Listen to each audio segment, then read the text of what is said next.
Welcome back to Tiny Blue Games. My name's, of course, Csaw or Chris, and today we're talking about Guild Wars 2 in 2023. Today we're going to be mostly focusing on my very slow journey through Guild Wars 2's newest expansion, the Secrets of the Obscure. Things that I've been enjoying about it, things that I've really noticed about it, and then some things that I've liked less than some of their past expansions. Overall, though, I am very favorable towards this. Just before we get in, though, I should mention I am just at the tail end of a sickness, so if you hear any roughness in my voice, any coughing and stuff like that, I do apologize, but I'm feeling a lot better. For those of you who caught stream last week, this is, the light at the end of the tunnel is here. I should also mention I am a Guild Wars 2 or ArenaNet partner. Does this mean I won't say anything bad about Guild Wars 2? No, I'll say the good, I'll say the bad, I'll say the medium. What it does mean, though, is that there are two sponsored or referral links in the description section below. One of them to help buy any of the new Guild Wars 2 expansions, the other to try out the game for free. If you use either of these links, it does help support the channel and is always greatly appreciated. With that said, though, let's get into the video.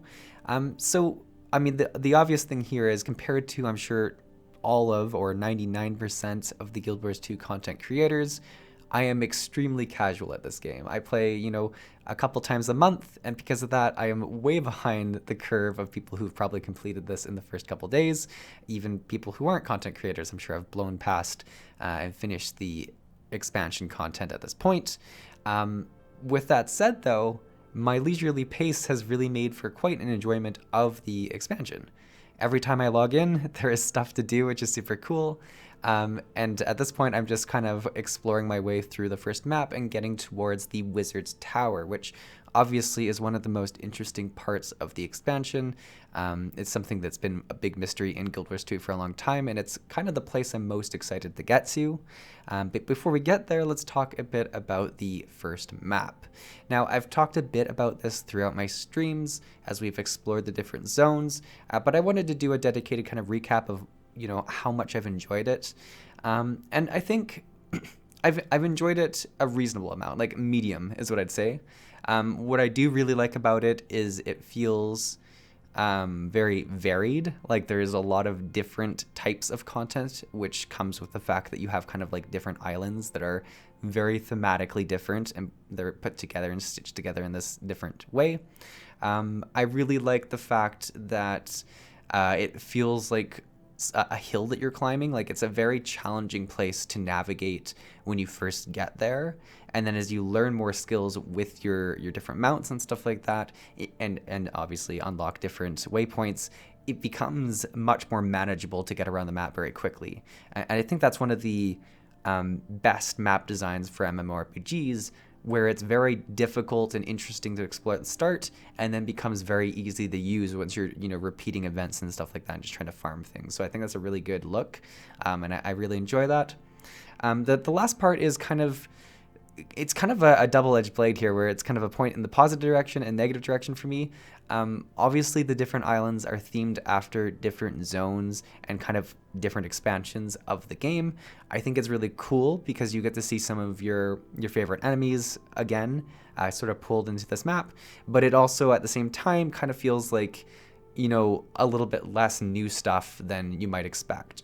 And with that, there are some zones that feel very new and very interesting, like the northern icy area feels very fresh. There's not a ton of that in the world, and it did feel very, very cool, especially some of the underground structures and stuff like that. I think really, really cool.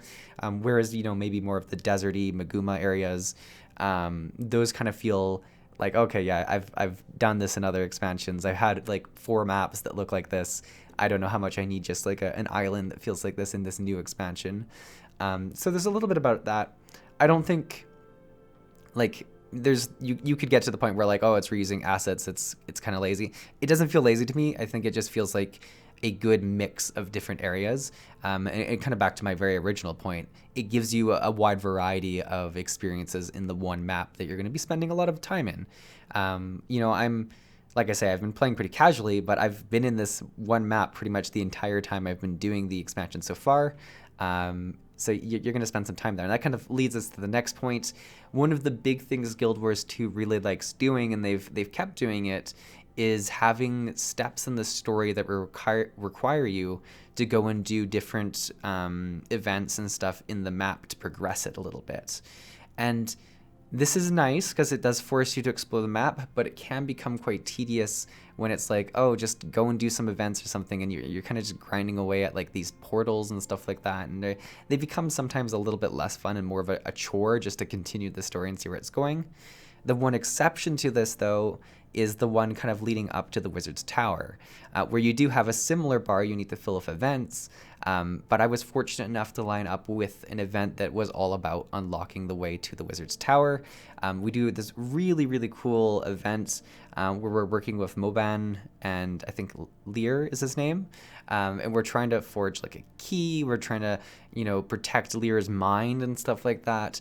And it's a really cool event, and it draws the entire map in, and that's, I think, where the entire beauty of Guild Wars 2 at this point, and certainly its expansion comes through, is in the open world events. It's something that in a lot of different MMOs I don't do, and if I do, it's certainly not the highlight of the gameplay. Whenever I play World of Warcraft and I'm doing like a world boss or something like that, it's always just to get it done, get the loot, get out. Whereas here, we have this world event that takes in a lot of different players, and it's a chain of events that's telling a story that's very integral to the main story and to the whole map itself. And this very last one where you're protecting Lear's mind, it's kind of hard to do. You have to balance your players to have enough players all over the place. It's not to the point of like a dragon stand or something like that where it's quite that difficult, but there's certainly a level of coordination that needs to happen. And that's something that you don't get when you go to World of Warcraft and you do like the world boss. It can sometimes kill you, but it's almost always going to be like a win. And I think that's something that a lot of other games need to do with their open world, is have some of these fail conditions, right? For the most part, I think Guild Wars 2 has one of the more dangerous open worlds. And because of that, it actually feels quite interesting to explore the open world. And I think that's something that really brings a lot of power to it. So I really enjoyed that. In terms of the story, I'm trying to, like, what's the proper word here? I've enjoyed what I've seen so far. And I guess that's the big thing, right? I haven't even gotten to the Wizard's Tower, so there's a whole bunch of mystery that hasn't happened for me.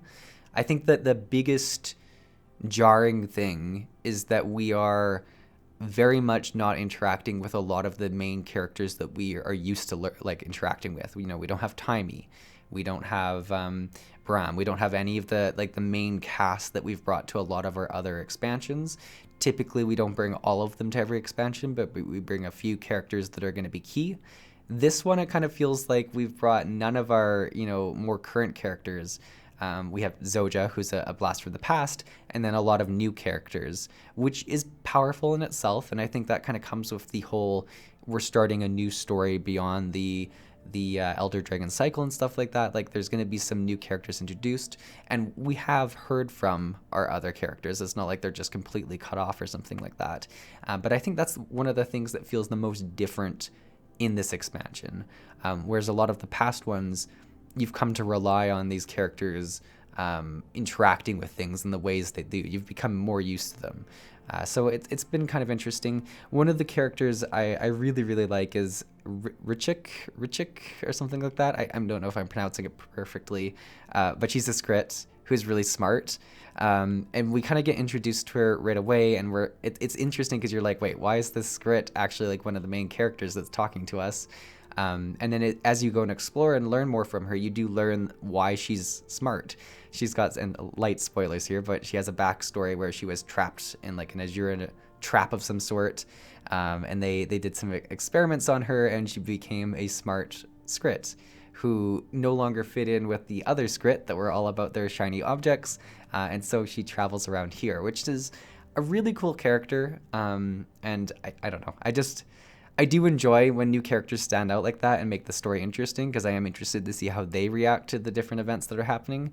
But I do think it would have been good if it was grounded with a few more of our, past characters to make it feel a bit more continuous.